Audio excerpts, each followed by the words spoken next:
This is the video solution for the ray tracing diagrams from Converging or Concave Mirror worksheet. So I've got four objects I'm going to draw the images for, A, B, C, and D. I'm going to do four different rays because there are four you can draw, and you need just two to find the location of an image.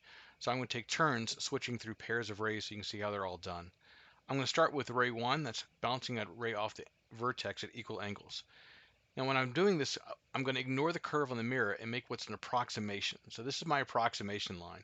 And because it's approximation line, you think all your lines, if you drew all four, are going to match in the same spot.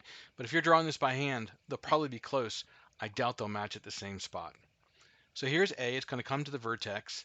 And when I look at that, I see a triangle. So there's the triangle. If I'm going to make it bounce at the same angle, then I need a triangle down below as well, the same height. So A is 3 squares high. So at A, I'm going to go 3 squares down to that point right there. So that point in the vertex, when I connect them, that's going to be my reflected ray off the vertex. And notice on the right-hand side, that's in the virtual space. That's where the light doesn't go. The light exists in the real space on the left.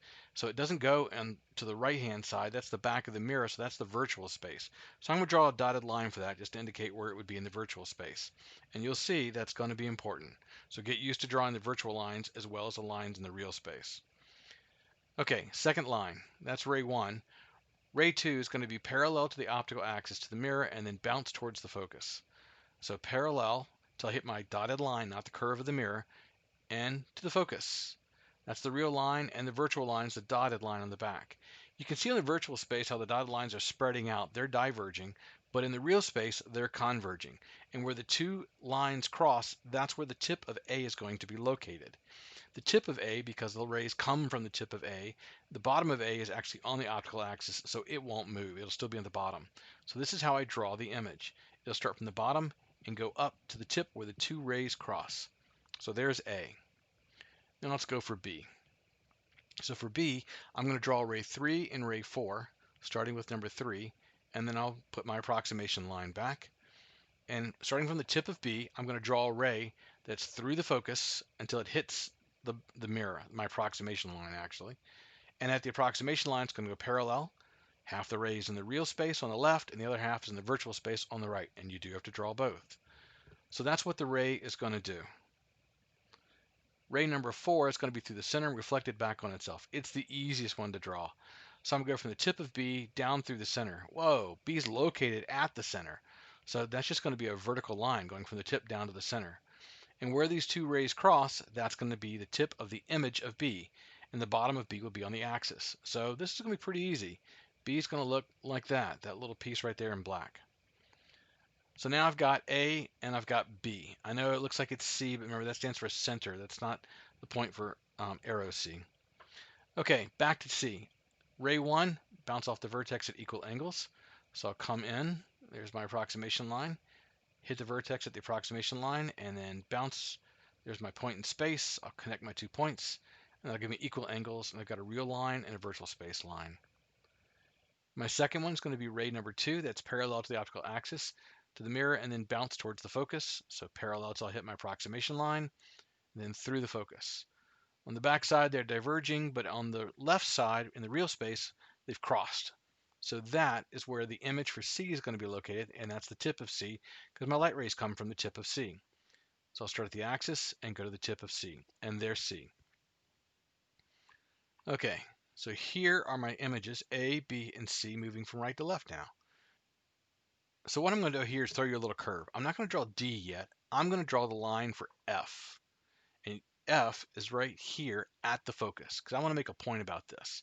So this wasn't on the worksheet, but this is something good to cover right now. So here's F. And what I'm going to do is I'm going to draw a line that's going to bounce at the vertex. So there's my approximation point or line. Comes in, hits it. And then there's my second point, the same height as F at the location F. And there's my ray. So that is my reflected ray and my virtual reflected ray. And I'll do ray 2, parallel to the optical axis to the mirror and then bounce towards the focus.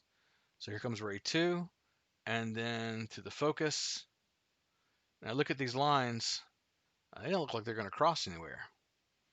Let's do one more just to see what it looks like. Let's do ray number 4. Through the center and reflected back on itself, it's the easiest one to draw. So I'll start with the tip of F and aim to the center and go back. Well, all three of my lines, it's a little error for my drawing, but basically they have the same slope. They all have the same slope. So they're parallel to each other. They're not going to converge.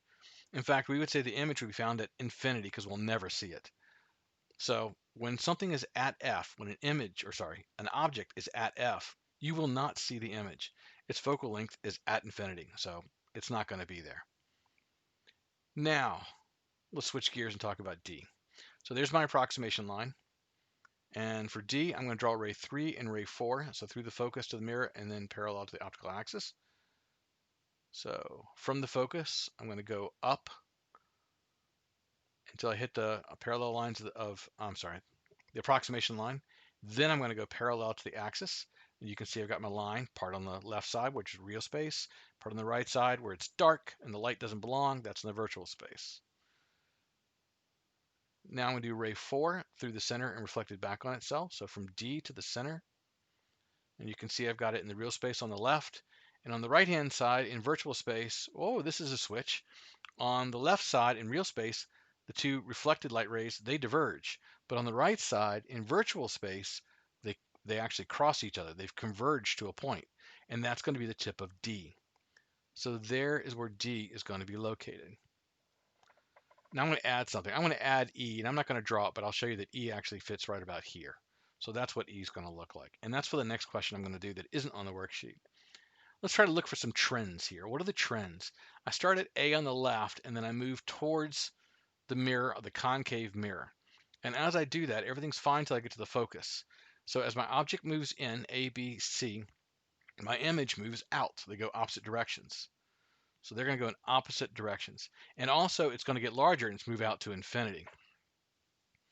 Now, at the focus, we know that that's where it's at infinity. Inside the focus, though, I have objects D and E. And what I see for them is as they move into the mirror, so do their images. So they start out at infinity. It's almost as if they went around the planet or around the universe, but they start out at infinity and they come in towards the mirror. So inside the focus, as you move towards the mirror, so do the images. The images are all virtual, the images are all upright, and the images are all magnified with a number greater than 1. So they're all larger than the original image that I had.